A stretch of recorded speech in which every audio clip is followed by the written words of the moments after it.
Hey everyone, welcome to this brand new episode of Phenoms. Thank you so much for joining us for this one. Absolutely stand till the end. We got ourselves here a founder that raised $17 million as a seed round. It's one of the biggest seed rounds we've pretty much ever heard of. It's huge. It's up there in the top fives or top tens. So we got Jim Donnelly and he's from Humanaut. Jim, how do you feel about that round? Great. I mean, we did it in two tranches, and so we did the first round, part of that, half of it to kind of stand up the idea, get a clinic open, build a great team, test a few things, and then we did the second portion of it to make sure we had plenty of runway. And so a lot of times it's great to get your business up and running, but if you don't have enough runway to grow and iterate and try things, then that's a different problem. I can imagine, and I definitely want to explore more about that. But first, I want to ask you: can you break down in layman terms what does actually Humana do for the Yep. average folks out there? Yeah, we always say we do health optimization.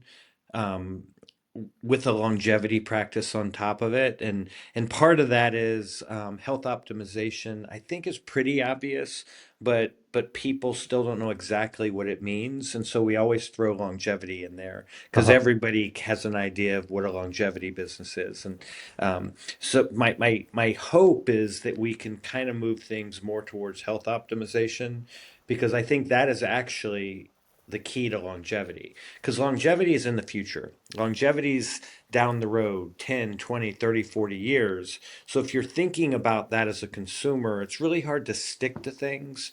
And so our philosophy is that health optimization is actually the key. And health optimization is making you feel as good as you can feel today, making you capable of doing all the things you want to do today, and then putting those days together day after day, week after week, month after month. That is actually what ultimately leads to longevity and health span and all those things. But because it's affecting you today and making you feel better today and letting you do the things you want to do, you'll stick with it. But if I told you, hey, I got this stuff that you're going to do today, and in 20 years you're going to feel it, no human can stick to that. Oh So yeah. it's got to be rooted in this, day-to-day health optimization. And what we're trying to do is get you in a virtuous cycle. The more you do, the better you feel. The better you feel, the more you do. So it's all about quick wins. When you come in and you get treated by us, we want to make sure that you feel it and you walk out better than you were when you came in. And then people say, well, okay, but what is it exactly? And so I would say, think of us as sort of like an integrated functional medicine practice. A Mm, person comes in, the first thing we want to do is understand why they're coming in, what their problems are, and we want to gather data. So we're going to do 100 blood panels and we're going to do up to 75 different bespoke diagnostics, wow. movement diagnostics, full body scans, obviously blood panels. We're going to do gut testing, epigenetic testing, genetic testing. I could go on and on. So we're going to get this very rich picture of you so that we can give you a personalized care plan. So then we'll give you that personalized care plan using our very accomplished medical team coupled with our AI enablement. Those care Nice. plans are going to cover movement, nutrition, sleep, stress, and cognitive health, i.e., the foundations of full health. We're going to sprinkle in a little community, a little bit of connection.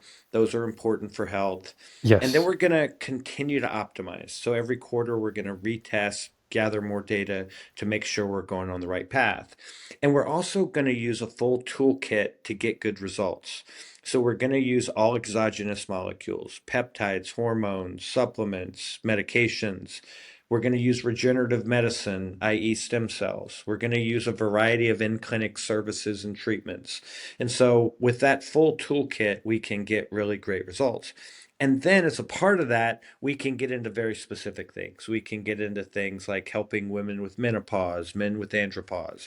We can help with sexual health, metabolic health, joint pain, health span, really specific things that people obviously want to fix and the things that affect their life.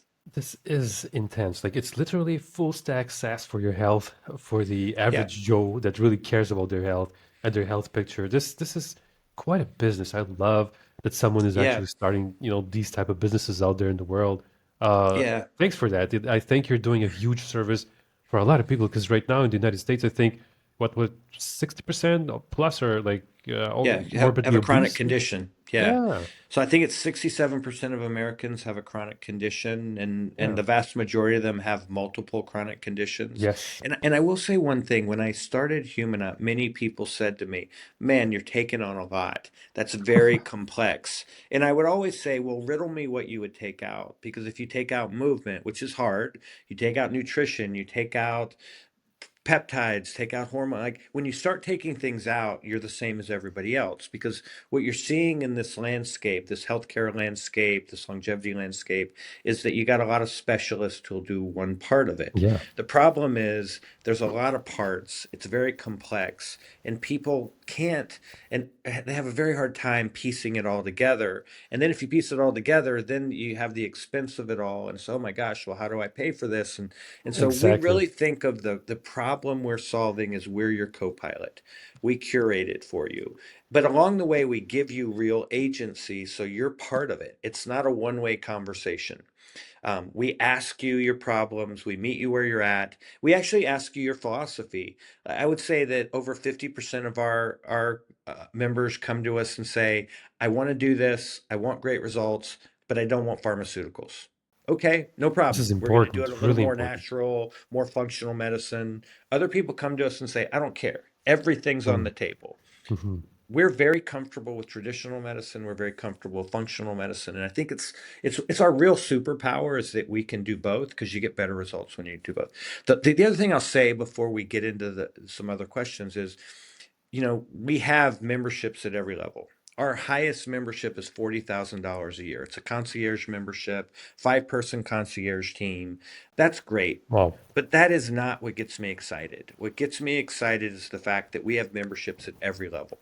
My goal is to democratize longevity, to democratize health optimization, Mm. so that a school teacher, a fireman, an army officer, you know, all the folks that live out in society have access to great options when it comes to health optimization and longevity. Of course, we're going to have some wealthy clients. Of course, we're going to Yes, have a high dollar membership. But and by the way, I say don't look at that negatively. Look at that positively, because it actually paves the way for scale. It paves the way for us to be able to offer lots of different price points. So I think we're uniquely good at curating the different price points in an environment that everyone feels welcome, and everyone has an option.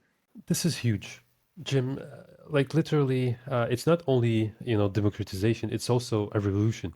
Like Yeah, literally, we're talking about having access to full stack of ranges for trying to understand what's going on, what's the next step for you to heal whatever is going on yeah, within your life. Either it is maybe a mental issue or if it's a physical yeah. issue, etc. That's going to be huge. Like for so many people, that's it's huge. But before we go further, I'm really Mhm. curious. I need to understand. Let's just go back in time.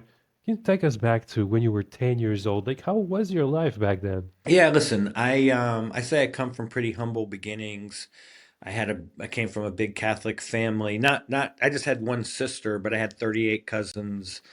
So I Wow. had, my aunt and uncle had nine boys, and this aunt and uncle had another eight. And so I came from a big family unit as a whole. My dad was an army officer. My mom was a school teacher. To be quite frank, that means you don't have a lot of money, but you have a really rich, wonderful life. So we lived all over the world. I mean, I was born in Germany, lived in Germany a Oh, second wow. time, lived all over the United States, and In then I which became an cities army. did you live in Germany? I'm just curious. In Germany, Stuttgart and Schweinfurt. I was Okay. born in Stuttgart, and my dad was stationed there. And then we went back when I was older in Schweinfurt, and um, Wow. and so I have a real affinity for that part of the world. That's Um, amazing. but I also, as an adult, was as an army officer. I lived in Korea for a year on the DMZ, Wow. and then as an Seriously, in entrepreneur. South Korea? Wow. Yeah, yeah, no, literally next to the DMZ, my unit supported the Oof, the that's combat crazy. forces that would go defend the DMZ, and so I spent a lot of time out in the sort of the field, doing war drills and all that, and I'm very patriotic. My dad was a retired Army officer. Every Mm. male in my side of the family had done some kind of military service. So for me, it was Hmm. natural. Plus, they paid for my school. And so I had an That helps. ROTC scholarship, paid for everything. And then you get to go in and you get to do all the crazy stuff. I went to airborne school, ranger Wow. school. And And Jim, the quick best, question there. yeah. While you were there, did you already have like tech knowledge and were you good with computers or even did you think that you're gonna have at some point a tech company? Well, two things. Like back then, to be quite frank, that was in the late 80s, early 90s. Okay. And so you didn't. And so I did it a little differently. So I had that ROTC scholarship. And because I didn't have a lot of money, my parents said to me, "You're going to college, but you're paying for it." And so I did. I was very deliberate about how I did that. And I also was very conscious of like the repercussions of some choices. So I had a 4-year scholarship. So I said, I'm going to do this as fast as I can. So they pay for undergrad and grad Mm. school. So I got Helpful. my MBA and undergrad all done in Wow. 4 years and paid for by the Army. Oh And my as a God, that's consequence of amazing. that, yeah, I did my MBA when I was 21 That's and so it was young all to around, already have a Masters of yeah, Business Administration. Jeez. well, and it was around entrepreneurship. So it was at a Okay. school, the University of Georgia, that had this highly developed entrepreneurship program. So you developed my first class. I did a business plan for a theoretical company, and we went and did business pitches all around the country. And Nice. we'd beat the Harvard kids, the Stanford kids. Oh. We'd win all the competitions. And it was the most non-technical business in the world. It was a golf ball recovery and reconditioning business. So we would go Okay. get the water rights at the golf courses and we'd get the balls out of the water hazards. We'd clean them up, we'd put them in a package, we'd ship them to Europe, lost and found in America, and we'd sell them in Europe for way more than we could sell them in the United States. And so I Wow. have That's so lots of unique. stories. Yeah, I have stories of getting in water hazards with alligators and Oh moccasins and my all God. kinds of funny little Tell things. us one, please. Let's crystallize one of them. Yeah. Well, my favorite story was I was diving and we developed all kinds of neat systems to get the balls out of the water without having to dive in, but there were certain courses you had to dive. And so I'm diving in this course in Dublin, Georgia one day, and it's kind of a gross thing, and there's moss and all kinds of things. And I'm coming out of the water, and there's a guy standing on the shore, and he's got his club and he's about to hit me because he doesn't know what the hell I am. So, anyways, I'm like, stop, stop, stop. And he's, oh man, holy crap, what are you doing in there? And I tell him, and here's the funny part of the story. He goes, listen, I'm going through a divorce. I just lost my job. I mean, my life is horrible. I'm a total shit show right now. But I gotta be honest with you. Then I saw you coming out of that water. My life isn't that bad. Your life is Is really way bad. worse. And so, anyway, the funny part of that is Oh, I've just gotten my MBA. I got this thriving company. I'm crushing it as an entrepreneur. I've got a beautiful girlfriend. Like my life is perfect, but it kind of shows you the power of sort of experience and I and love and it. your perspective is really important in that moment. That guy in every way, shape, or form thought, I am way luckier than the guy coming out of the water. And so, and anyway, I'm coming out of the water, I'm pretty cocky at that point, got offices all over Europe, I got a French girlfriend, I'm like, man, I'm killing it. And so I do appreciate that, and I do appreciate coming from humble beginnings. My dad was an entrepreneur after his Uh-huh. military career. He was bankrupt 3 times. Wow. The lesson That's my dad, it, so there's two things there. First of all, you could never do that in Europe. In Europe, if you're bankrupt once, you don't get to be an entrepreneur again. But the United States mm, system is set up for try and try and try again. And my dad always said, as long as you work hard, do what you say, you're honest, you treat your money the same as your investors, people are incredibly forgiving and they'll let you have another chance. And so I grew up in that environment where my dad was so enthusiastic. The lesson he taught me was there's no debtor's prison in the US. And what he meant by that is you get to try again. And so, as a kid growing up in an entrepreneurial family, I wanted to be an entrepreneur, but I mm. didn't want to be bankrupt 3 times. And so I set out on a path that was going to be very different than my dad. I don't think he was qualified to go straight to entrepreneurship from the Wow. military. He was a great salesperson, but didn't really have a lot of the other business skills. And so those kind of things are very, very important for how you ultimately think about entrepreneurship and become an entrepreneur. And how the hell can you finish so quickly an MBA while being so Well, young? listen, man, necessity is the mother of all invention. My favorite saying actually is a lack of options provides clarity. When you got to go do it yourself, when you got to pay for it yourself. By the way, this was not a knock on my parents. My Hmm. parents loved me. They gave me everything I needed. And It's with important to 38 mention, yeah. cousins, well, I was the youngest, the second youngest of the cousins, so I got all the hand-me-downs. So Mm. growing up, it drove me crazy. I always had clothes that three other cousins had worn, but Wow. once again, you realize we went. I took my son on a college recruiting visit. He's looking at Stanford, super Mm. fancy. I'm so proud Mhm. of him because he's crushing it in the world. Anyway, I lived in Monterey at one point in California, and I said, guys, let's go down the Pacific Coast Highway. Let's go see where Daddy used to live. And so we go to this place and we look at it. It was way worse than I remembered. It was Seriously. basically like a fancy trailer, but a house. And it's on a military base, and all these houses are really small. But what you don't see is that as a kid, you're in this environment with just kids all around you. Everyone's adventurous, and so you have this lovely life. Mm. But if you look at it now from where my kids are and sort of the success we've had, you kind of look at that house and you go, holy mackerel, Dad, you live there? And I'm like, man, that was the happiest place on earth. Oh, I wouldn't wow. trade that for the world. This is extreme what you're saying. Like literally, you came from humble beginnings, and now you're operating, this tech startup at another level. Like literally, let's just keep on going. So you were 21, and then eventually, you finished your school. What was the first actual business that you started? Well, that company that I did the business plan around, I started that Oh, you business, did. and we got Okay. a lot of traction. Opened a factory in South Wow. Georgia, had sales offices in Grenoble, in Wow. Stockholm, and in Hereford, Wales, which is an interesting place. But so I did that business for about 2 years. The Army gave Okay. me the ability to defer my military commitment, and they did call me at Mm. one point and say, Jim, this is awesome, dude. You're crushing it. We don't care. If you're not reporting in 21 days, we're going to arrest you.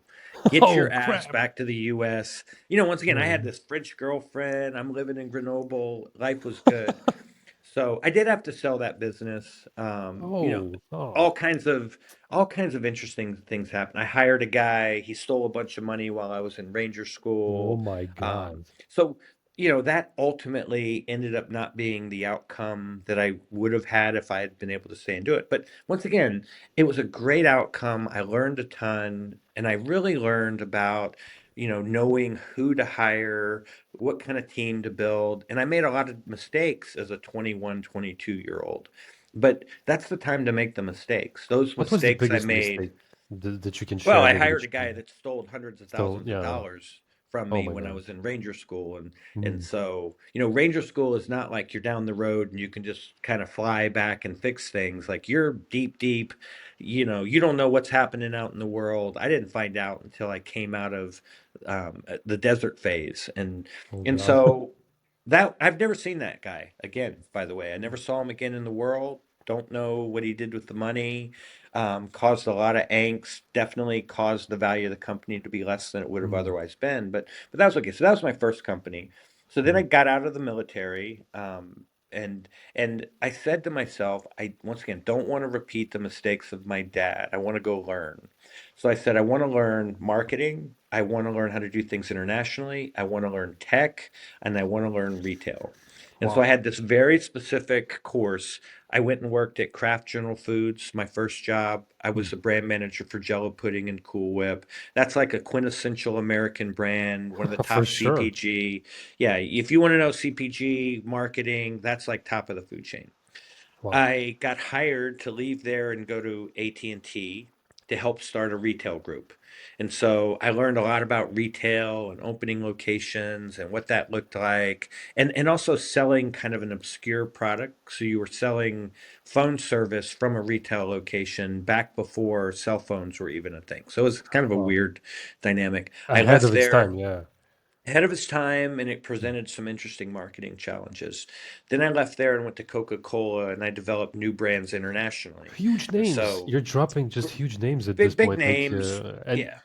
you didn't want to like work at smaller names like by choice, or did you have like a strategy No. behind that, or The what strategy was? was the thing, the four things I wanted to learn. And Hmm, I hmm. and I kind of said, I'm not learning them at the entrepreneurial level, but I'm learning from the best possible people. So when Ah, you go to that's craft or huge. yeah, when you go to Yeah. craft, everybody's world class. The finance guy, the HR person, the marketing people, obviously. But you're in an ecosystem where you are surrounded by excellence. Now, Mm, you're not yeah. necessarily surrounded by entrepreneurial people, but those skills do translate to the entrepreneurial journey if Absolutely. you're listening.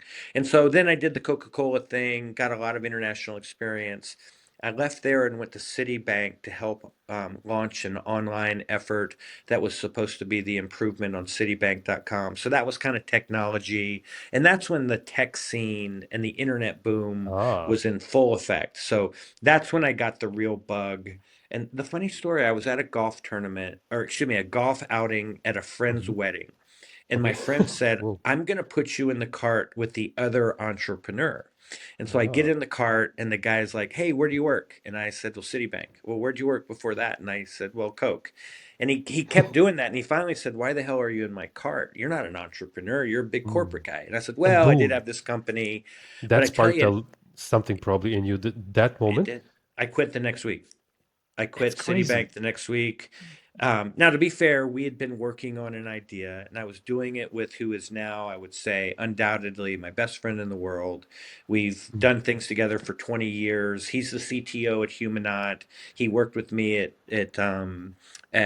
Restore. He was the chief data officer, and we did I Go Yugo together. And so I Go Yugo was this internet travel community, and we Mhm. launched it 3 months before 9/11. So once Oh my again, God. bad things actually become good things. So you don't want to Yeah. be launching a travel company in that environment. But because we did, we couldn't raise money. So we had to bootstrap it. So then 4 years later, when we had figured it out and won a Webby Award, we sold it and we That's owned crazy. 100% of it basically. So if Okay, we had raised a one bunch of moment. money, This we is crazy wouldn't stuff have. you're saying. Yeah, it's all Absolutely crazy crazy. stuff. You went Um, through a bootstrap phase yeah, with that business, and why did you decide to bootstrap it? Like you probably had, we you didn't know, have a the idea of choice. okay, Yeah, it's okay, like you couldn't raise you money. probably That was learned the so end of much. yeah, the dot-com boom was ending. So Mm. internet companies couldn't raise money. And then we were in the travel space, and travel was just completely destroyed Yeah, for absolutely. about a year after 9/11. And it's absolutely crazy, like just bootstrapping it and then selling it and then having 100% of its shares and then starting out something else. Yeah, and when I say 100%, we had 90 plus Right, percent. right, We right. did do a little bit of angel money, but you get my point. Like if Yeah, we yeah. had gone out and done the traditional thing, we would have given up a bunch of equity and probably pissed away a lot of that money because once again, there wasn't much you could do in the travel space. Mhm. You couldn't go do a bunch of marketing. No one was traveling, so But oh uh, my it, God, Jim, it was much better for us. yeah, you had so many different backgrounds, like literally very colorful, like from Yeah, South Korea all the way to, golf courses, and then yeah. in Grenoble, and then Coke and huge Yeah. food manufacturers, and then the Well, travel industry. That's crazy. I'm a big believer in all of that does matter. You Mhm. get to see a lot of things, different perspectives. You get better at judging things and people. And I had a philosophy at that point that every 5 years I wanted to do something new. Ah, And I do think our life kind of rolls in 5 year sort of patterns. yeah, And you think about as a kid, elementary school, then middle school, then high school, then college. These are sort of 4 to 5 years. You kind of come out and you're single for 4 or 5 years. Then you meet somebody and you don't want to have kids for 4 or 5 years. Then you have kids and they're babies, and then they go to, it all does kind of flow around these 5 year true. patterns. And the things that you're passionate about at each of those stages changes. Like I wouldn't do a travel company now. As Yeah, passionate as I was about travel then, I was a single guy. I could travel around the world. I could do all that.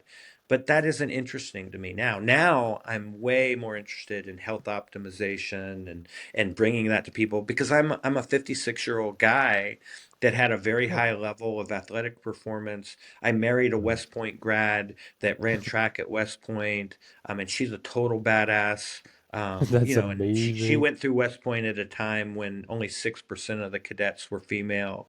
And so we both kind of grew up in this world of performance and high achievement. But like when you get older, I can still perform at a very high level. I do all the things I want to do in life, but it's different. It hurts more. I can get hurt more easily. I recover slower. I have to make slightly different choices. And so this world that I've been in for the last 15 years or so has been built around this idea that health optimization and wellness and proactive health, these are things that are very central to what's important to me. Yeah, and I just want to touch on something. So you said, our lives, you spotted that it's like pretty much in like 5 year cycles, right? So Yeah. if the average person lives until approximately 80, we basically Yeah. have 160 lives. Or is that, Yeah. Well, 80 divided by sorry, 5, I'd sorry, it's say the we other way have, around. 16 yeah, lives. yeah. But 16 lives. 16's a lot. I don't think a Yeah. lot of people live 16 lives. And I will say that for the first time, I've done back-to-back concepts in a similar space. So I talk about Humanaut as being sort of the PhD of health and wellness and all of that. I couldn't have started there. I had to start, 15, 20 years ago where I own a high-end health club Oh, nice. called it Charlotte Athletic Club, which is like as nice a health club as there is in the country. We Wow. did a med spa concept that we sold. And I'm probably best known for doing Restore Hyper Wellness. Restore has 250 locations around the Oh my country. God. It's what I call sort of that basic level. It's cryotherapy, so it's hot, or excuse me, cold. We do sauna, so it's hot. We do IVs, hyperbaric, red light, and all of that's great. Everyone should be doing it, and I think of it as a compliment when I say it's kind of your elementary school level. Everyone should be doing those basic foundational things, but a couple of things happened to me. Number one, I I did restore for 8 years. So I violated my thesis. Oh, And wow. so I was doing a company that I kind of got out of that creation phase and got into the optimization phase. I'm not the best optimizer. I Okay. like to create, I like to Mm. build, I like to build a team, I like to get a business to a certain point. And then there's a guy that's better, a guy or a woman that's going to be better than me Yep. from year like 6 to 10 on, because the Exactly. activities are very different. And so I was ready, very ready, when I stepped down at Restore to go do something separate. Two other things happened. Number one, my dad died of cancer. And my Oh, dad sorry died to of hear a about rare that. blood cancer. Yeah, it's horrible. I'm very close to my dad. His 3 year anniversary of his death was last week. Mm. Um, Oh my God. but I always felt like Restore didn't do enough. If I had a different type of company, I could have saved him.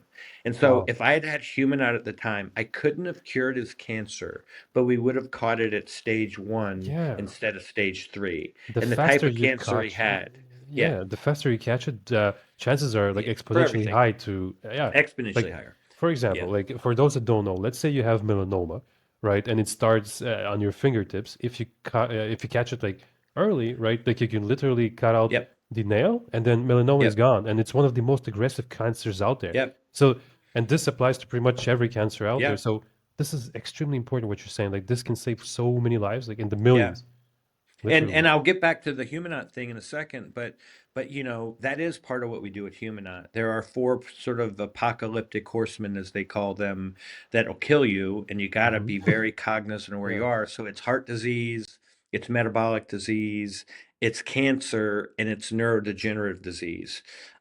They're all different, by the way. Cancer, the only option is to cure it or find it quickly, because the sooner you find it, the better chance you have. Neurodegenerative disease is a little bit of both. It's like find it as soon as you can, prevent it, and there are some things you can do. but it's still a little arbitrary, like the whole Alzheimer's and other sort of thing. It's a little arbitrary who gets it and when, but there is more you can do than cancer in terms of more than just early detection. And then when it comes to metabolic disease and heart disease, those things are findable, those things are fixable. We say unambiguously, if you have metabolic issues, everything from pre-diabetic to diabetic, obesity, all the other things, those are fixable things. There's so much we can do. And I would say the same thing about heart disease. Heart disease is, once again, the earlier you figure it out, the better. The less plaque you have when you start, the better.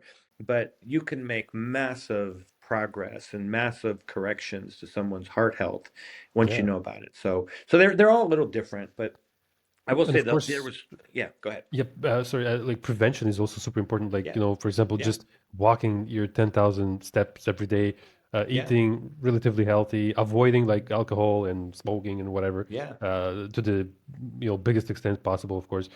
yeah, So yeah, like that's also like important. But with your approach, you have this X-ray vision on what's going yeah, on the inside. yeah, Because literally, if you yeah. if you have good flows in your life, like you're going to the gym and all that, you still don't know if you're mineral deficient. You don't That's right.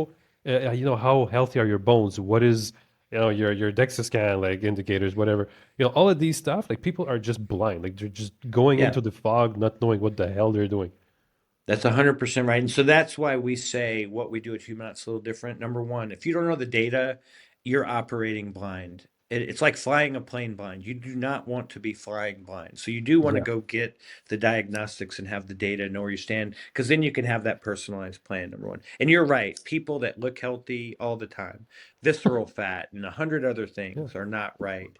And the second thing, though, that to build on that is that we do say our philosophy at Humanaut is you've got to get the foundational 80% right before we go into the very specific, almost quote unquote, the cool stuff in longevity. So if you don't have your movement, you don't have your food, you don't have your sleep, your stress, and your cognitive health issues fixed, all the other stuff doesn't work as well. And so the story I always tell is I had a buddy of mine, he came to me and said, "Hey, I read an article on rapamycin. I'd really like to do that as a longevity hack." And I looked at him and I said, "Dude, I'm not going to do that. Our doctors aren't going to do that." And he's like, "Why? I'm your buddy." And I was like, "Dude, you're 40 pounds overweight. I talk to you all the time. Like, you don't sleep well.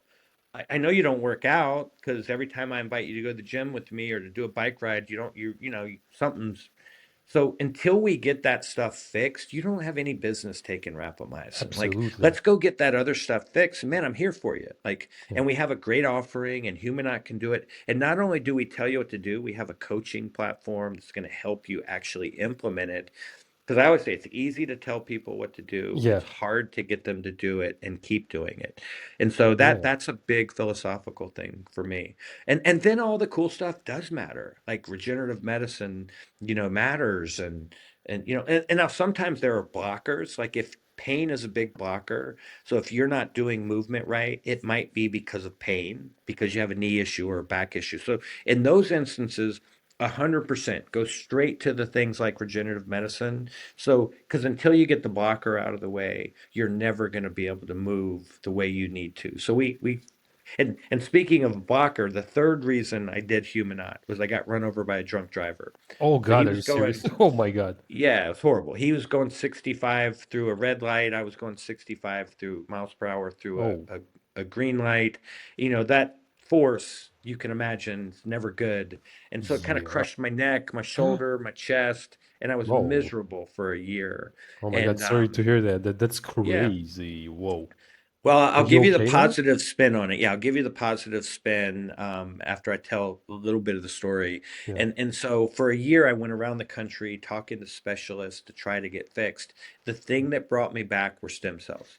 When I got stem cells in my neck and my shoulder, I became a normal human being again. So it Wow. obviously then was something I was very interested in and became a big part of Humanaut. The other thing that I will say though is health is not just the physical stuff, it is the mental stuff. Yep. We always say connection, community, and purpose are important. And so when you get hit by a drunk driver and you're lying there and you're not sure if you're going to live or die, you do get a chance to reflect. The good news for me is I said, man, a week later, 2 weeks later, a month later, I'm not gonna change a thing. I am doing the right thing. I'm married to the woman of my Mm. dreams. My kids are delightful. I got great friends. I love my mom and dad. My sister's awesome. I'm doing all the things that I want to be doing. I have a life full of wonderful, beautiful things. So I Gratitude, do yeah. think, yeah, you could look at that as, man, that was unlucky and that was horrible, and it was. But it was also that moment where you get to say, hey, am I doing the right stuff? And I could say pretty frankly I was. Now, it was part of why I suddenly started to think about another business and why I ultimately Mm. left Restore. Restore had Okay. just received a $150 million minority Whoa, investment from General Atlantic. that's General huge. Atlantic in the US is one of the top growth equity firms. And so, you would think like do everything you can to continue to build Restore, but it was the opposite for me. It was like you're not Interesting. having fun every day anymore. Like it's a Mm. spreadsheet HR discussion every day. It's very little talk about innovation and what's next, and so Jim, it was time. yeah, you're hitting on such an interesting nerve right here. A lot of founders, they Yeah, literally work at, big companies. They can work at big corporate names, but it's boring and they have that yeah, fire in them. So, do you yep, feel like this was your pivotal moment where you're like, okay, that's it. I'm gonna fly with my own wings and I'm gonna, do this again. yeah. Well, sometimes people need a little bit of a boost, and I will say that the private equity group has a philosophy on sort of what type of management team should run companies at a different stage. So there was definitely like a discussion with them and a boost from them that said, "Hey, are you having fun anymore? Is this the right thing for you, or Ah, should we bring in another team?" So I had that in my head, and I also had, this notion that, yeah, I don't enjoy this. Like a year ago, prior to that, I started calling it work. I had never called oh, it work before. And that's a bad sign. yeah, and I could look at all my markers. My HRV was going down, my sleep was getting worse. Mm. And so I could see it physically manifesting that, dude, maybe you're not doing the right thing right now. Wow. Go And figure quick something question, else Jim. out. Did Yeah. someone else spot that in you? Like, for example, your wife or your friends, did they say anything that caught your attention? Like, hey, you're a little bit different. Like, this is not the Jim I know. Did you have these They signals? they definitely said, "Man, like this is wearing you down. You seem tense. You seem like, Mm. are you good?" And I heard that from many people. And once again, I'm a very happy, joyful person. Like I'm optimistic to a fault. And there were just a few times where whether it was my wife or my best friends, I would say, "Man, are you all right? Are you?" And it feels kind of heavy right now. And I was like, there was no need to complain. Life was good and all this good stuff was happening, but it wasn't fun. And I'm glad, quite frankly, that I'm not running Restore at this point because Mm. it's an animal that wouldn't be interesting to me.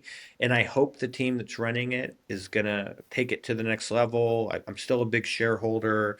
Oh, I nice. still every day, hope and pray that they get it across the finish line because I own a ton of Restore still. But if I had stayed there, I would be very unhappy. I think Mm. I would be very unhealthy. And I don't think I was the guy for that type of stage of the company. At Humanaut, it's totally different. It's tons of creation. It's a very complex business, hard problem to solve, tons of things I'm interested in. And I did Humanaut very differently than I did Restore. I tell people all the time, in a weird way, Humanaut has been less fun so far. I think that will change, and I'll get to that. But the reason I say that is when I did Restore, the hiring philosophy was I'm going to hire a bunch of young, high potential people that'll run through walls. And I tell people all the time, you tell the Restore team run left, they'd go left. You tell them go right, they'd go right. They were like, it was like we're all on the team, we're all on board, like go, go, go. And we built something fantastic. By the way, you do wake up at a point in an organization where, okay, you actually need experience. You need folks that have been in the space before because now the challenges are different. So it does come back to haunt you a little bit. At Humanaut, it was totally different. From day one, it was about going out and hiring an incredibly experienced, pedigreed team where it was never going to be, I got to learn on the job. I've never done this before. It was, I am very experienced. We're great entrepreneurs. We've been in the medical space. We know the problems. We've scaled businesses before. Now, those people do not take directives the same way. You say go left, and they're like, hold on, hold on. Are you sure it's left? And then they're like, how far left? Like, is it 90 degrees? Is it 30 degrees? It's like, how fast? It's like, I'm being a little glib about it, but it's a Mhm. very different dynamic. And by the way, I say all the time, I like a culture of dissonance. If everyone's just yes, yes, yes, you don't really solve the problems That when you is have true. them and you'll have them. And so it's not as fun, but it's more rewarding in ways, and it will get to the fun part as we work through the early complexity. Yeah, and I'm curious, Jim, did you get actual rejections when you started raising the seed rounds that you went through Yeah, at this point? Yeah. we did, but we also got a lot of Approximately. yeses. Yeah. Approximately We how many rejections? I'm just curious. Approximately. oh God, I don't know, 50, 50. like I'm asking we because, yeah, you see, in the 30 yeah. plus episodes we did so far, the average is 250 rejections. So Yeah. 50 is not bad. It's 5 times better than the average rejection ratio. Yeah, and between the two rounds, between the sort of the seed and the seed extension, and this third round that we're doing now for some strategic projects, it Hmm. might be a little more than 50 overall, but it hasn't Okay. been it hasn't been an environment of no. Even Hmm. the no's are incredibly encouraging, and Ah, it's like it's more not yet. not Or yet. Yeah. it's like, I'm pulling for you. That's a great idea. It's not our thesis for our fund, but let me introduce you to two other guys. That's Like amazing. I've been in environments where a no is like, hell no, I don't even think you got a chance. We did not experience that. We from everybody, it was either a yes or a not yet or a it didn't really kind of aligned with our fund or our philosophy, but here's three other guys that will. So even the rejections were, I would consider, very positive. Amazing. And do you remember any interesting anecdotes like from all these meetings? Some that you want to maybe, put on tape here? Well, what I would say is that it helps to be doing something that is in very, very high demand. And Mhm. so I say all the time, proactive health and wellness is probably the hottest thing in the world outside of AI. You set AI aside because that's incredibly Yeah. hot, life changing. Some might say crypto is a big thing, blah blah blah. But what we're doing, the category we're building, is about as hot as anything. And the other thing that makes what we do interesting, even when you're getting a rejection, is it's something that applies to every human being. There isn't a single person I talked to that didn't say, I'm personally interested in this whole proactive health thing. I'm personally trying to learn more. I'm personally trying to do more. And so the conversations you have are just incredibly positive and interesting. And like I said, the rejections, even the no's were like, oh, but dude, like, but help me with this. And I'm going to introduce you to these people. Or, hey, I'm going to buy a chili box at home cryo chamber from, Chili Box, which is my Yeah. wife's business. Like, so it was all this, just this. It was very positive. And I will say that we were aggressive. Like Mhm. when we raised our first round of money at Restore, it was like at a $7 million valuation, and Mhm. that was like 4 years in. You know, Okay. the first round at Humanaut, it was a $35 million valuation. Like Huge. like Yeah. A it's a huge lot. difference. It's very different, and it's because of what we had done. It was because of our track record. It was because of the idea. It was because of the way we thought through it. It was all of that stuff. It's because of the team, but it was just a very different animal. And so sometimes the no was not like I would 100% invest, but you're being a little too aggressive for me. It's like, okay, no problem. We got other people that will do it at this valuation. And so We were never greedy. I think we could have raised it at even higher valuation, to be quite I frank. But love that. Jim, this mindset is something that a lot of founders listening in should definitely take away from. Like literally, you know, maybe they're being too shy with the, $2 million seed yeah, rounds or $5 million. Like yeah, you're going for a 17 million seed round. You have a huge vision. You have a yeah, huge total addressable market, which is probably even, European and Asian and yeah. Brazilian. Anyone that wants an X-ray under health on a very ongoing basis in a simple pricing structure. This is for them, right? Like that's huge. Yeah. Well, So, the other advice I'd give them is you got to be comfortable with making progress and then going back and raising more money. So if we had raised $17 million at that initial valuation, the dilution would have been too high. So we did it in two chunks. We did the first chunk and then we right, went back for the second chunk at a significantly higher valuation. my And so God, the dilution was something that we managed, I think, in a pretty smart way. and Jim and dropping because of the gold, progress, yeah, the progress we made, we had a real reason to raise the valuation. And so you got to be careful. You can't be too proud too soon, because the right? last thing you ever want is a down round or Yeah, the inability to raise money. But I think we were pretty, specific about how we did it.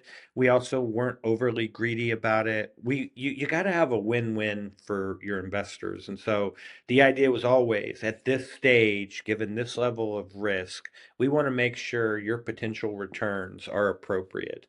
But we also want to recognize that dilution's a big deal for us. We want to make sure we don't make the mistake of giving away too much of the company too fast. And I think we did a good job of balancing the two sides of that. and what was your MVP? Most founders they get themselves, a lovable app at this point, coded in like whatever a few Yeah. hours.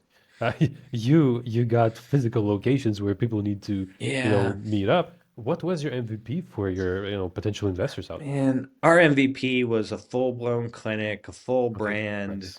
like it was, because once again, it was hard to say. Internally, we debated it, by the way. We said, hey, do we just focus on stem cells? Do we just focus on this? That can be our MVP. But once again, what our concept was is that we're going to be the first that curates all of it, that's a co-pilot for all of it, because that's how you get the best results. So it was really hard to do a quote unquote MVP without doing a real brand. And so, for instance, we spent a ton of money on just developing this brand. So, sort of we came up with the idea of Humanaut. And the idea is that astronauts explore space, Humanauts explore health I optimization. love that. Yeah. But if you're a Humanaut, there's an ethos. Like it is a real thing. It's like you're more intellectually curious. You expect more out of life. You want to live better longer. And our mission kind of feeds that we're going to add 20 plus good years to your life at the time when you are at the height of your powers, when you have the most capital available, when you have the most connections. And so the societal impact of creating Humanaut and then creating a community of thriving Humanauts around the world can have massive impact on society and in people's personal lives. So we do play up this notion of this isn't just a name for a company, it is an idea, it's an ethos, it's a community that will grow and be all over the world. So that was important to us, and we put a lot of time, effort, and money into that. And then we built the actual offering and we opened the retail clinic. And if you go into our clinic, it doesn't look like a medical clinic at all. Hmm. It's beautiful. It feels like a place you want to spend That's time. important. And Very yeah, important. and so everything about it, we sort of questioned, like, how do we do it differently? And I'm very proud of where it is now. The last 3 months have been all about iterating, and so Mm. we got that out. We then raised that second chunk of money as our seed extension. That was to give us another 18 to 24 months of runway so that Hmm. all the iterations and all the tweaks could now have plenty of time to manifest and do well in the world. And so for about 3 months, we said, I'm less worried about maximizing revenue. I'm more worried about maximizing the changes we need to make. So, for instance, when we went out with our quote unquote MVP, we had a $225 membership and a $3,300 membership, i.e., $2,000 and $40,000. That's too big a gap. And Hmm. so we ended up adding layers. So a Oh, $350 membership, an $895 membership. So there were different kind of levels that people could tap into. We also okay. launched some standalone things like the ability to get a standalone blood test, the ability to do a really nice executive physical. And the idea was that people want to be members, but before they'll commit to being a member, they have to understand what's going on. And so you got to give them data first rather than saying, hey, sign up, trust me, we'll find something when we do the date. So it's stuff like that that we were very thoughtful about, and you have to make some assumptions early. You have to have some conviction, and we were mostly right, but we definitely have changed and tweaked and added, and now we're coming to the end of that 3 month period of tweaking and iterating, and now it's okay. Now let's hit, on full speed. Let's go crush it. Love that. And can you also maybe share the top three crazy mistakes that you've made so far in the journey of Humanaut? Um, Shoot, it's been a really lovely journey. Yeah. I think there have been a couple of times when I probably go a little crazy around pedigree. Hmm. And, the example I always use is, UT is a really great school, the University of Texas at Austin. It's an awesome school. Very hard to Mhm. get into. Right down the road, there's a school, Texas State. It's easier to get into, and the people who go there tend to be a little scrappier. So I say all the time, we might need a little more Texas State than UT right now. Right. Because if everyone's sort of super pedigreed and intellectual, like it's a lot of like, what do we do? You bring that Texas State kid in and they just want, once again, they just want to go. So I think I probably got the balance of that a little off. And all the different folks are you know, equally good humans, but we needed a little of both. And I always would start a conversation talking about the executive team. It's like everybody's from Harvard, Stanford, Johns Hopkins, West Point. I needed some Texas State. I needed some that in the mix because those are the folks that are going to grind and run through walls. And so I think that's I don't want to call it a mistake because I don't think I hired a single person that I don't love and respect. Hmm. But you can go too far and in one direction. So we're sort of working on bringing in the next wave of folks. Hmm. The other mistake, if I had to say we made a mistake, is man, it's hard. It's hard, Um, huh? it is sort of sometimes going a little slower because although you have conviction, you do encourage this culture of dissonance. And so you let that sort of seep in. The good side of that is that you do iterate, you get everyone's opinion, and you probably do it better. The bad part of that is it just slows you down a little bit. And instead of doing something quick, you take a little bit of extra time. And when you're a startup and you've got a limited amount of money, you are burning cash every day. And so there are a couple of things that I wish I'd maybe done a little quicker. But for the most part, I think we've done that the right way. And then I guess if I had to have a third one, it's always this notion of when do you start to put different kind of constructs in place. So in the beginning, like the idea of OKRs, like objectives and key results, you can do that from day one, but you're iterating and changing and morphing so quickly the first year that most of what you put on paper isn't going to match the reality of what you build and what you do. And so, you know, I think I probably tried to put some of that in place a little too early, actually.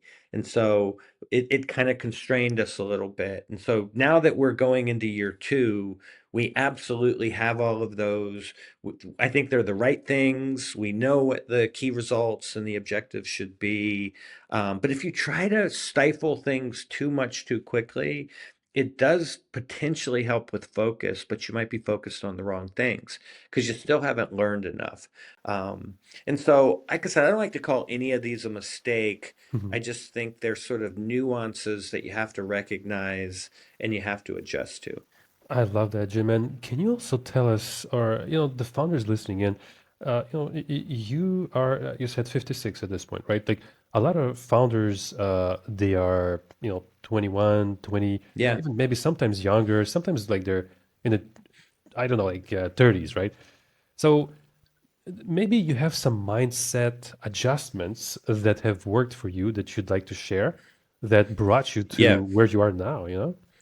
Yeah, well, I will say, having been a young founder and done all of that, and I do give back a lot to the entrepreneurial community. A lot of people come and ask me for advice, and a lot of young people too, by the way. And so I do kind of try to feed that a lot because as an older founder that's done several successful companies, you can become a little jaded and that's the thing I fight more than anything. It's like, do not become jaded, do not become complacent.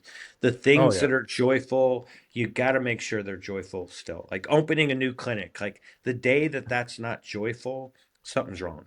The Right. day that helping someone with their health journey in a major way doesn't absolutely delight you, you got to move on. And the philosophy that I always say to my team, and I say on these podcasts, it's a saying that I say to everybody. You got to understand this about me if you're going to come work for me.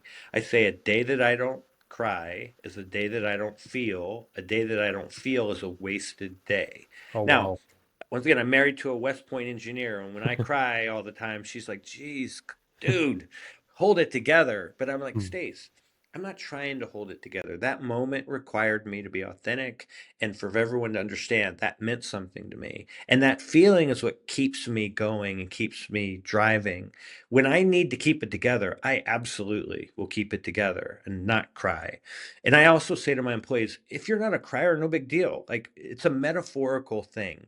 What's more important is if you're not feeling something, you're probably not working on something you care about. Go find something else. So for me, my construct has always been I'm going to work on things I'm passionate about.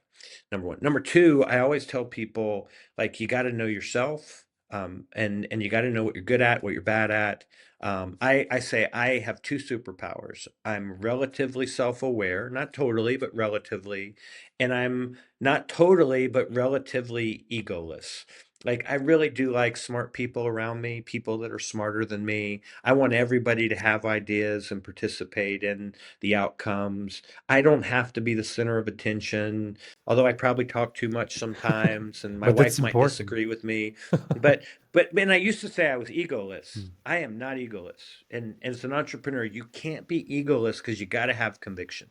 There are Mm. times when you have to stand up and say, "This is how we're going to do it," and it is what it is. And that's kind of my third sort of way I think about things. I say all the time, like, we're a friendly dictatorship here. Like 90% of the time, we operate like a well functioning democracy. Mm. Everyone participates, everyone weighs in, and it's collaborative and all that. But there are times when if you don't have a leader that says, this is what we got to do today, and this is how we're going to do it. I get it, guys, but now's not the time. Go. If Jim, you don't have that, I think you also have a different problem. I Uh, 1000% agree with you. Imagine a school bus with no driver. yeah, It can ram into a tree. That's exactly, and it can be catastrophic and it can kill everyone on yeah, the bus. That's yeah, that's exactly what, we want to stay clear of by having, a functional democracy and, a friendly, like you said, the dictatorship. That's really yeah, important. yeah. And, as we're coming in for a soft landing, because I know you're very short on time, you have to leave extremely soon. Are there specific things that you wanted like to discuss that we didn't touch upon? No, the headlines for me are we are trying to get the word out around this whole notion of health optimization and that being the real path towards longevity and health span. Like there are better ways to do this and along the way it's important to bring as many people along in that journey as possible. So for me the main thing is to get the story out of what Humanaut is, why Humanaut exists, and why it's really important for people and not just rich people, but all people. Like any podcast I can come on and I can get that message out on some level is a success for me. The second thing is I try to do it in a way that I get underneath the hood and you can see my philosophy and how I got there and why I got there. Because I think if you start with just like, hey, I want to promote Humanaut, that's not interesting to people. Like, Yeah. and so I try to, as a byproduct of getting the word about Humanaut out, like really get deep into why and how I got to this point. I say all the time, there are people in the longevity business that have no business being in it. They have not put I in the know a few. work. Oh Yeah, yeah. they have not built up the layers of what needs to happen. They actually don't think of the currency being helping people before money. And I always say I have a responsibility to create value. I have investors. Like I have a fiduciary responsibility to get good returns for them. But I don't think about money first. I think about outcomes and impact, and money always follows outcome and impact. A good business will always find its way, almost always find its way economically. So, I just like to make sure people understand that. And I also am quick to say, like, Humanaut is not Jim. Humanaut is a collection of amazing individuals. Our executive team on the business side is unparalleled, and I'm very proud of that. And I would also say our clinical team and medical team, some of the top doctors, the most passionate doctors in the world. And I see too many of these businesses that are either too strong on the business side, but weak on the medical side, or too strong on the medical side and weak on the business side. That imbalance causes a real problem if you're trying to do something big and scale it. So I think those kind of messages are what I'd like to make sure get out there. And you've been great. You've given me free reign. You've let me talk. You didn't give me the signal to shut up anytime during No the way. conversation, so I appreciate that. And also, sorry about the interruptions. It's just sometimes you're hitting on such interesting things that I really want to unpack. I have a last question for you, Jim, Sure. before you go. If you could whisper to yourself one thing at day one of building your business, what would you say to yourself? Um, just be careful of the collateral damage. I'm at a stage in my life where my kids are 15 and 17. They're kind of one's about to graduate, the Hmm. other's going through those seminal years. I'm coming up on my 20th year anniversary with my wife. She's just gone through a difficult phase in life where, you go through things like menopause and all that, and her kids are my kids, and one of them's going to Hmm. college. My dad died, and Hmm. we're starting to see more people around us have health issues. She went to West Point, and a lot of West Pointers, relatively speaking, commit suicide. So Oh, we've seen folks, do that, and there's a whole bunch of reasons for that I won't get into, but it's like this is great that we're building this great business. It's great that we're going to have just this wonderful thing that potentially creates great financial results. But if you do that at the expense of the important things, you can never get them back. And I am way more proud of my relationship with my kids, how they're living life and how they're thriving. I'm way more proud of my relationship with my wife and my friends and my mom, my sister. Um, that's what I have to continue to whisper to myself. And there are many days where I'm with my kids and with my family, but I'm not in the moment because I'm distracted or doing other things. So I do try to bring myself back as much as possible. You can do both. You can't do both perfectly. And I say all the time, you can't be great at everything simultaneously, but you have to be good. It's sort of ratcheting up and down when you have to be great at the thing that's most important. So there are moments when I absolutely have to be the best dad that I can be. There are times when I have to be the best husband. There are also times I have to be the best CEO. And so when you're being the best at one of those things, you kind of have to ratchet down the others. Um, and so I just have to whisper to myself, don't lose sight of the balance. Don't lose sight of the things that are important. You will never have your son's senior year again. And so I just will not miss that year. And like I said, I got to live with my wife for the next, if I live to be 100, the next 44 years. So, if I get through all this and make a bunch of money, but my marriage is not great, what the hell was I doing? Like that's a mistake. And I see too many entrepreneurs make that mistake. By the way, your marriage has to be solid, it has to be the right marriage. your kids have to be good kids, blah, blah, blah, all that has to be true, but you play a big role in that. And if you take it for granted, really great things go sideways. And so anyway, I don't know. That's how I think of the world. And once again, you come from humble beginnings. I'll never be on the street. I'll never be poor. I'll never not have somebody that would help me out if I needed it. Um, Life's good.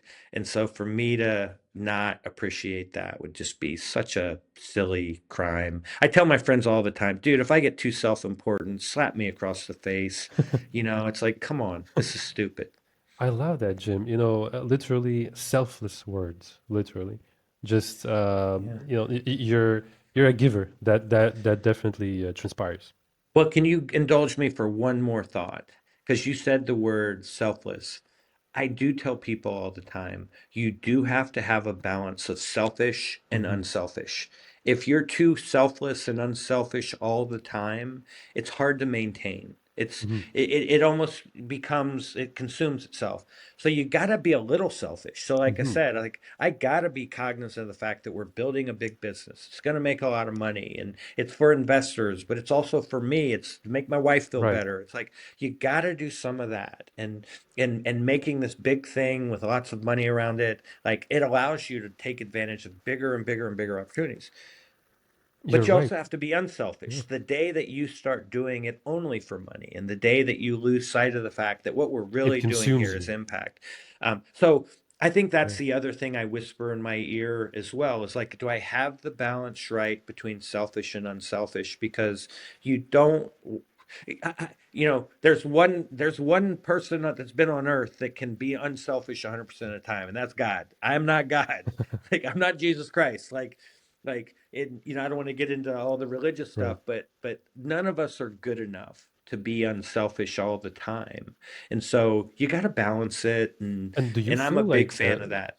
do you feel like the balance between being selfless and thinking about yourself is what causes progress to happen? Because Yeah. you're basically like walking a tightrope and holding this weight, and you're getting through stuff without consuming one side more than the other. Do you think like that's one Yeah. of the keys? I think they're both fuel for the other. I think that, once again, I unambiguously want to be helping society and making big societal impact. Now, is that all because I'm selfish? No, a little bit of it is, shoot, I'm probably a little narcissistic. I'm probably a little bit of I like the attention, I like the Hmm. feel goodness of it. I think that's okay. Now, if I Yes, wake up and I'm doing it it because is. I am super narcissistic, like of course that's wrong. But I Mm. think that it is the fuel, like the sort of the monetary, the tangible things, they feed some of the other things. By the way, the more successful Humanaut is, the more podcasts I go on, the more interesting people like Yep. you I get to talk to, the more I Thank get you. the word out. That's both selfish and unselfish. Like I like these things. This is my favorite hour today. Like I Oh, will not have a better hour than the hour I just had. And mm, so thank you. I do think that both sides of that are fuel for the other side. And the good news is it's really obvious when you're out of whack on one. You might be out of whack on one, and therefore you're not making progress on your business. You might be out of whack on one, and you're not making enough societal impact, or you're not happy, or you're hurting something else that's important in your life. So I do think it's easy if you step back and look at the big picture to see when you're out of line with one or the other. Jim, I think a lot of young entrepreneurs that are gonna watch this episode are gonna learn a lot from your Yeah. words and your mindset and the way that you're advancing through the fire. At 56, you're already at like the fifth or the sixth big, enterprise that you're building. You're kind of making me think of, the KFC founder that started the business at 65 and got it to, tons of billions of dollars later down the line. Listen, man, there's the guy, the Wendy's founder, the KFC founder. Yeah, There's a yeah, lot of guys that hit their stride in their 60s and even yeah. 70s. I like to think I've had enough success that I'm in a good spot already, but I definitely live for some more success. I will have some more. I always say, Absolutely. like Restore wasn't my first, won't be my last. Humanaut isn't my first, won't be my last. I will give one piece of advice to young entrepreneurs because they ask me all the time a simple question. It's the most consistent question I get asked. It's like, when should I take the chance? And I look at them most of the time, and these are incredibly talented kids that have gone to the Stanfords of the world, that come from families with lots of resources. And I'm like, why on earth would you wait? Like, you're never going to be on the street. Do it quicker, learn. Those lessons are invaluable. And I go back to the things I said earlier. There's no penalty for failing in the United States. You get to try again. And you have such obvious talent and resources and a family that supports you and all that. What are you waiting for? It's like go. And Yeah. A you lot of know, people, they're born in like favelas or literally like on the side skirts of a big Nigerian yeah, city where there's, a dollar to earn a day. Like yeah, if you're somewhere in the United States or Europe or whatever, like in a civilized country, you already have the stacks yeah, and the odds on your side. Like you yeah, cannot blame anything. Like you got so many, yeah, open doors and opportunities.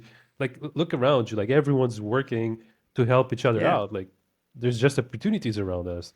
Yeah, if you're an entrepreneur in the United States and you're holding yourself back, it's like, come on, guys. Like I said, there's so much like positive influence around you.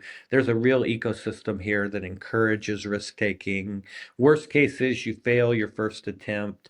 You're not crushed by it. You can try again. So that is an interesting thing. And I think that there's a weird sort of thing going on with young people today. Like, despite all of the great things in their life and the advancements and things are easier in a lot of ways, they're very uncertain and they're very tentative.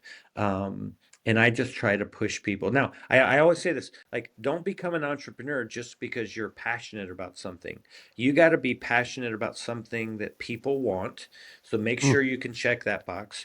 that's You huge. have to you have to be good at the thing that you need to do, or else you shouldn't do it. Yeah. And you got to kind of be ready. But like I am not one of these guys that said follow your dreams, just go, go, go. I'm like, no, no, no, hold on.